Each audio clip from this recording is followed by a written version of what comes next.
नमस्कार साथियों, मैं हूं हिमांशु शर्मा। सबसे पहले तो मैं उन वीर माताओं, हमारे देश की वीरांगना, ऐसी जननी जिन्होंने ऐसे सपूतों को जन्म दिया जो देश के लिए कुर्बान हो गए, देश के लिए शहादत लोगों ने दी और हंसते हंसते दुश्मनों से भिड़कर उन्होंने अपने प्राण त्याग दिए। ऐसे महान वीर सपूतों को शत शत नमन करता हूं और उनको हाथ जोड़कर श्रद्धा सुमन अर्पित करता हूं।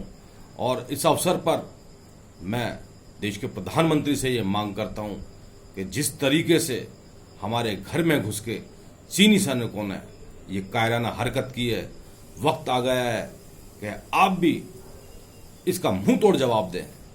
क्योंकि 2014 में आपने जो बातें की थी, इस देश की जनता ने आपको इसलिए चुना था क्योंकि आपने कहा था कि मैं 56 इंच का सीना रखने वाला व्यक्ति हूं, लाल लाल आंख करके चाइना को जवाब दूंगा, पाकिस्तान को घर में घुसकर मारूंगा, एक के बदले 10 सिर लाऊंगा।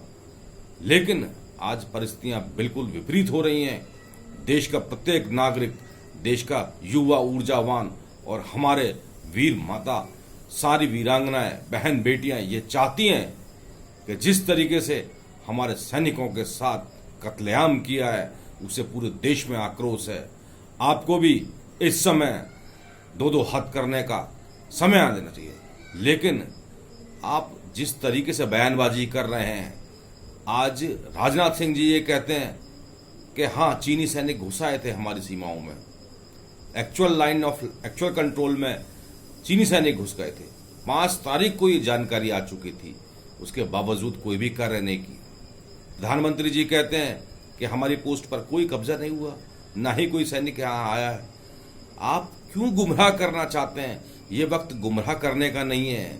आज गोदी मीडिया पर भारतीय जनता पार्टी के प्रवक्ता बोलते हैं, आपके भी चाचा नेहरू की बात करते हैं, 1962 की बात करते हैं। मैं उनसे कहना चाहता हूं, 1962 में मात्र 15 साल हुए थे देश को आजाद हुए।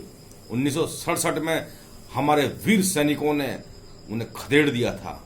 आज वक्त आ चुका है, आप 56 इंच का सीना दिखाएं। आप चुनाव की राजनीति छोड़ें, वर्चुअल रैली को छोड़ें। बंगाल में तूफान आता है, आप वहां फौरन पहुंच जाते हैं उनको दुख देखने के लिए। और महाराष्ट्र में चुनाव नहीं है, आप महाराष्ट्र में झांकते भी नहीं है। ये सारी सिस्टम जो है उसको आप बदलें और हमारे इस देश को महफूज रखें। आपसे इस देश को बहुत ज्यादा अपेक्षाएं हैं। जिस तरीके से कायराना हरकत की है, मैं पूछना चाहता हूं, निहत्थे सैनिकों को क्यों भेजा गया? लेकिन भारतीय जनता पार्टी के लोग ये कहते हैं कि निहत्थे सैनिकों को जाने के एक्चुअल कंट्रोल पर सिर्फ निहत्थे लोग ही जाते हैं, लेकिन वो सामान्य परिस्थितियों में ही जाते हैं। जब सब पता था कि वहां तनाव का माहौल है, निहत्थे सैनिकों को नहीं भेजना चाहिए था। अगर आप भेज भी रहे हो तो फॉलो बैक करने के लिए टुकड़ी भेजनी चाहिए थी। आपके पास तमाम जानकारियां थी, उसके बावजूद आपने ये इन 20 हमारे जो जाबाज सपूत सैनिक जो शहीद हुए, उनका जिम्मेदार कौन है? आज सारी जिम्मेदारी आपके ऊपर है। आने वाले समय में आप ये बताइए कि कितने लोग हमारे आज भी चीनी सैनिकों के कब्जे में हैं, कितने लोग हमारे घायल हो गए। ऐसी घटनाएं दोबारा नहीं हो। चीन को मुंह तोड़ जवाब देना चाहिए। इस देश की जनता हर तरीके से ये चाहती है। आने वाले समय में जो भी हिंदुस्तान की तरफ आंख उठाकर देखेगा, देश का प्रत्येक नागरिक हर तरीके से तैयार है और हमारे जाबाज सैनिक बिल्कुल तैयार हैं। आपने अरबों रुपया विदेश यात्राओं में खर्च किया है। आज कहां है आपकी विदेश नीति? आज कहां है आपके मित्र?